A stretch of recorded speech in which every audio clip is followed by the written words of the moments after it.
আবল তাবল কথাবার্তা বলতে থাকে। আবার আপনার কাছে চিঠিও দিছে দেখলাম আর খোলা খোলা চিঠি আর কি। এটা খারাপ আর কি, একটা ইয়ে আর কি। না, খুব উপদেশটা বানাও দিন আমি এক নজর পড়ে ফেলাই দিচ্ছি। আমার উপদেশটা লাগবে না, এই দেশটা আমার বাপের, আমার বাপ স্বাধীন করে দিয়ে গেছে। আমি জানি এই দেশ আমি চিনি। আমি বাংলাদেশের বসে বসে কথা বলার সুদ করে আবার আমার উপদেশটা বানাতে চোর একটা। ও বলছে গ্রামীণ ফোনের সব ইনকাম গ্রামীণ ব্যাংকে যাবে, যে টাকা গ্রামীণ ব্যাংক গরিব মানুষের সাহায্য করবে। আর এই কথা করে আমার কাছে ওই গ্রামীণ ফোনের ব্যবসা দিয়ে ইউজ একটা টাকা পর্যন্ত গ্রামীণ ব্যাংকে দেয় নাই। আমি 400 কোটি টাকা গ্রামীণ ব্যাংকে দিচ্ছি, 400 কোটি টাকা। ওটা তার অন্যান্য প্রতিষ্ঠানে লাগাচ্ছি আর কি। না, তখন গ্রামীণ ব্যাংক ফাইলে বক্সে ঢুকাই দিই। গ্রামীণ ব্যাংক তখন ওই শেষ হয়ে চলে যাচ্ছিল, ওর বদলতে গ্রামীণ ব্যাংক মাঠে বসে গেছিল। ও তো সব ব্যাংকের সব টাকা তো লুচি খেয়ে গেছে। তখন আমি প্রথমে 100 কোটি, তারপর 200 কোটি, তারপর আবার 100 কোটি, এটা 98 সালে দিচ্ছি, চালু রাখছি। তখন এই গ্রামীণ ফোনের ব্যবসা ছিল, এই ব্যবসাটার থেকে যে লাভটা হবে সেই টাকাটা চলে যাবে গ্রামীণ ব্যাংকে, রেগুলার গ্রামীণ ব্যাংকে একটা সোশ্যাল ইনকাম থাকবে।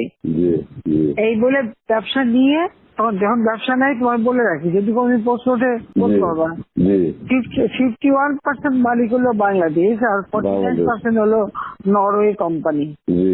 আর এখন যে দেখো সব সে ব্যবসা নরওয়ে কোম্পানির কাছে, তার নিজের কাছে বোধহয় 10% বা 15% মতন হয়তো থাকতে পারে, সমস্ত সে বেঁচে খেয়েছে। আর একটা টাকা কোনোদিন গ্রামীণ ব্যাংকে এখান থেকে দেয় নাই। আর আমরা সবচেয়ে বেশি ফ্যাসিলিটি তাকে দিচ্ছিলাম, রেলওয়ে ফাইবার অপটিক ব্যবহার থেকে শুরু করে সবকিছুতে তাকে এক্সট্রা সুযোগ দেওয়া হয়েছিল। ওইভাবেই তো গ্রামীণ ফোনটা তো অন্যদের থেকে সে সবচেয়ে বেশি সুবিধা পাইছে। চোর একটা রক্ত চুষে খাইছে সব। আমি বলছি যে রক্ত শোষা, গরিবের রক্ত শোষা। যে 30% তার হিসাব করলে 30% সুদ হইতো। সে যা গ্রামীণ মানুষকে যে লোন দিত, তাতে তার যে কম্পাউন্ড ইন্টারেস্ট যদি আপনি ক্যালকুলেশন করেন 40-47% হয়ে যেত, দেখে এমন হয়, তাহলে আর লোকের আর কি থাকবে, ও তো গরিব আরো বেশি করে হয়ে যাবে।